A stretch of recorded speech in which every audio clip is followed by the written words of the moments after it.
Olá pessoal, com a aula de hoje a gente vai fazer uma introdução ao estudo dos poliedros, ao estudo dos sólidos geométricos em geral, mas mais especificamente aí dos poliedros.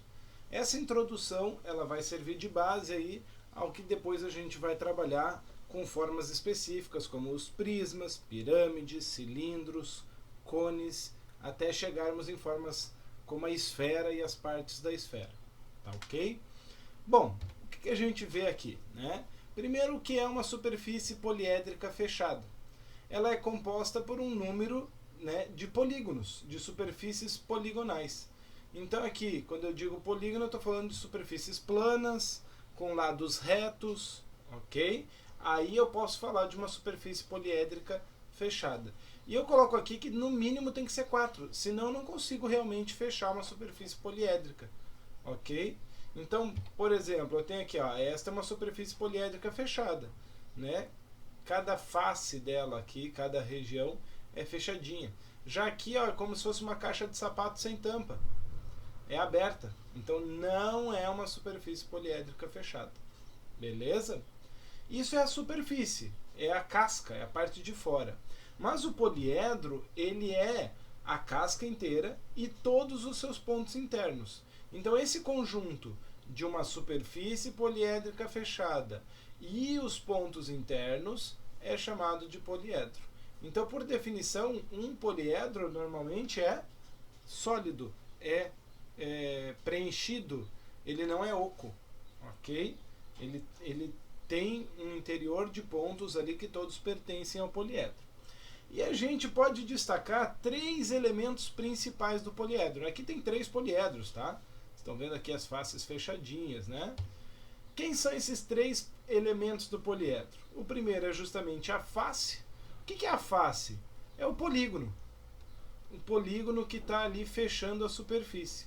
Então a face de um poliedro é sempre um polígono. É um triângulo, é um quadrilátero, é um pentágono, um hexágono, um heptágono.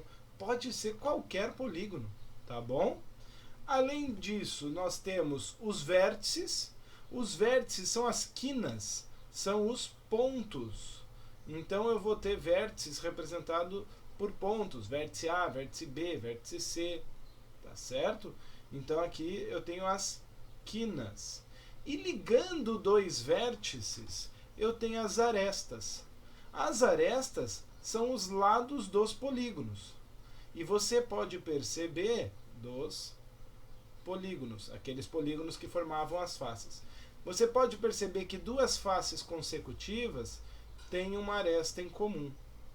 Então aqui uma aresta que é aresta para essa face e é aresta para essa face também, certo?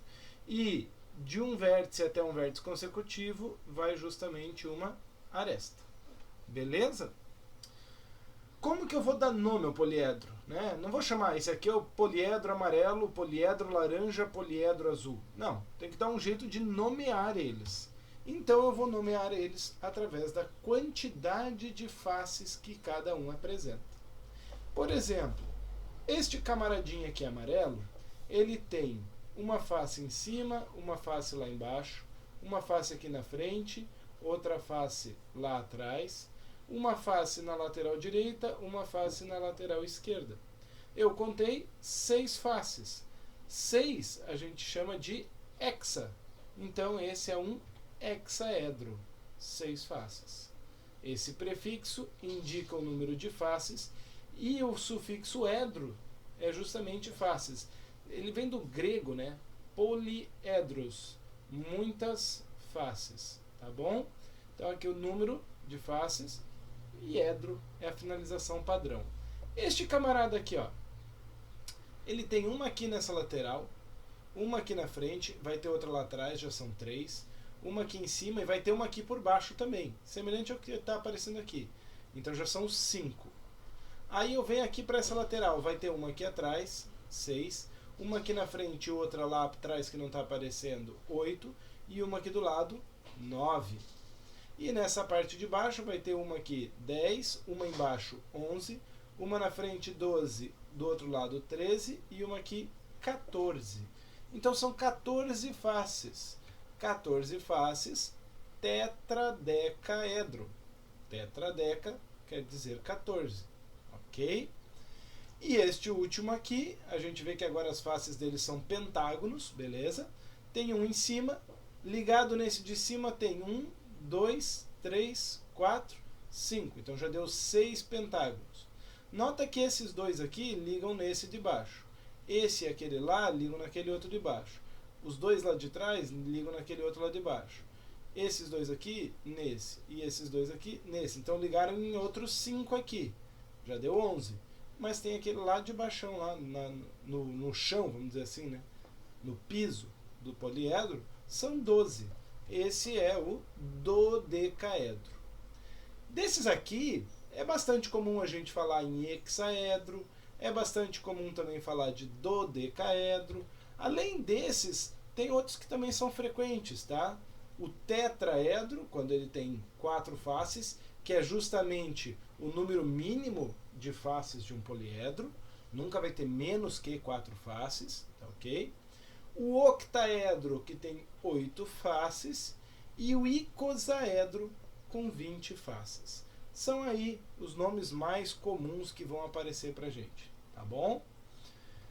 Eles também podem ser classificados como convexos ou não convexos, ou côncavo, tá?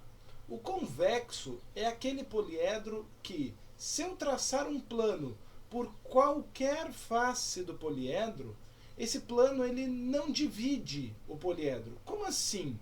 Né? Imagina que eu tenho ali então o octaedro, ó, e eu passo um plano aqui que pega essa face.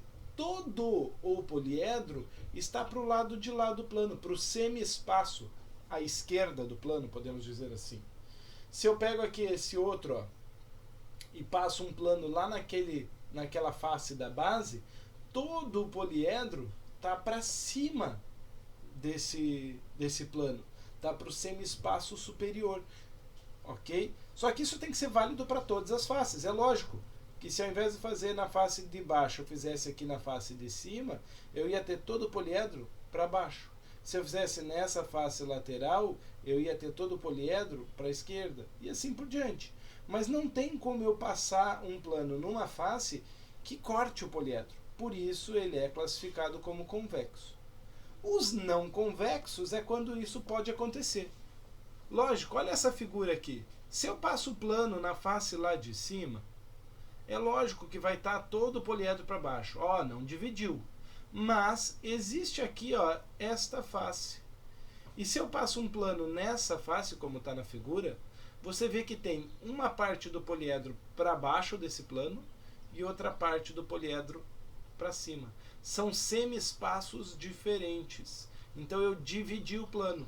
Por isso ele é não convexo. Lógico que o mesmo eu posso dizer para aquele tetradecaedro que a gente tinha visto, né? Peguei aqui, por exemplo, o plano aqui, ó, nessa face, e ele já dividiu aqui em 2 partes. Poderia pegar outras, tá? Poderia pegar essa daqui também, por exemplo, ia dividir em 2 partes, e assim por diante, tá certo? Então agora a gente sabe classificar ele como convexo ou não convexo, sabe dar nome também para ele através do número de faces que ele possui, beleza? E aí agora a gente começa a ver outras características e algumas relações.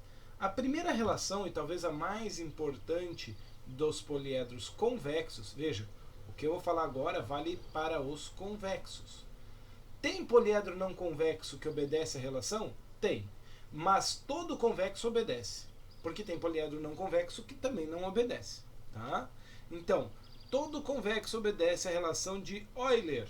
A gente escreve Euler, mas normalmente a gente fala Euler, que era a pronúncia do nome desse matemático físico aqui, né? O que ele diz?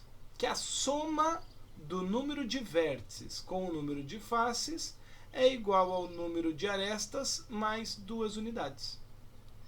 Esta relação é fixa para todos os poliedros convexos. Eu lembro, na época do cursinho, o professor usava lá uma brincadeirinha para lembrar disso daqui, ele falava que era a fórmula do vamos fazer amor a 2? Não é um convite, é só uma brincadeirinha, né? Então aqui é só uma ideia para você lembrar dessa sequência. Beleza, vamos ver um exemplo disso daí. Este poliedro, ele é um hexaedro, ele tem 6 faces. Eu vejo aqui a face superior, lá embaixo tem uma, né, inferior, tem uma atrás, uma na frente, uma na direita e uma na esquerda. Então, 6 faces. Vértices, ele tem um aqui, outro aqui, outro aqui, outro aqui, deu 4, e mais 4 aqui embaixo, e deu 8 vértices. Então, 6 faces, 8 vértices. Arestas, ele tem essas 4 aqui em cima, ele tem as 4 da base, e ele tem outras 4 que ligam a base ao plano de cima. Então, são 4 mais 4 mais 4, 12 arestas. E veja que se eu pegar 8 vértices, 6 faces e 12 arestas, 8 mais 6 é 14, e 12 mais 2 também é 14. E essa igualdade está comprovada para esse poliedro. Vamos pegar mais um poliedro convexo aí, ó. Normalmente esse poliedro é chamado de pirâmide, tá? Mas a gente vai estudar eles mais para frente. Você vê aqui que eu tenho um pentágono e as demais faces são triângulos. Eu tenho 5 triângulos e um pentágono. Ao todo eu tenho 6 faces. Quantos vértices? Um aqui, um aqui, um aqui, um aqui, um aqui e um vértice lá, que coincide todas essas arestas. Ó. Então eu tenho também 6 vértices. 6 faces, 6 vértices. Pela regra, 6 mais 6 dá 12, então o número de arestas tem que ser 10. Vamos conferir. 1, 2, 3, 4, 5, desculpa. E aqui, 1, 2, 3, 4, 5. São 5 neste pentágono e 5 que ligam o pentágono até aquele vértice. Então realmente tem 10 arestas. Né? Então está comprovado aqui que a soma de vértices mais faces é igual à soma de arestas mais 2. Isto vale para todos os poliedros convexos. Porém, eu peço que você tenha o seguinte cuidado. Não é porque a relação de Euler está válida que um poliedro pode ser classificado como convexo. O contrário não vale. Todo convexo obedece Euler, mas nem todo que obedece Euler é convexo. Olha esse exemplo aqui, tá? Não vou contar tudo aqui, mas esse camarada ele tem 24 vértices, 14 faces e 36 arestas. E se eu fizer a relação de Euler, 24 mais 14 dá 38, e 36 mais 2 também dá 38. Mas ele não é convexo. Se eu pegar essa face aqui e traçar um plano, eu vou dividir um pedaço aqui, ó, do meu sólido, vai ficar para a direita e o resto vai ficar para a esquerda do plano, né, no semi-espaço oposto. E aí, foi para os cucuia aí. Não tem como dizer que ele é convexo.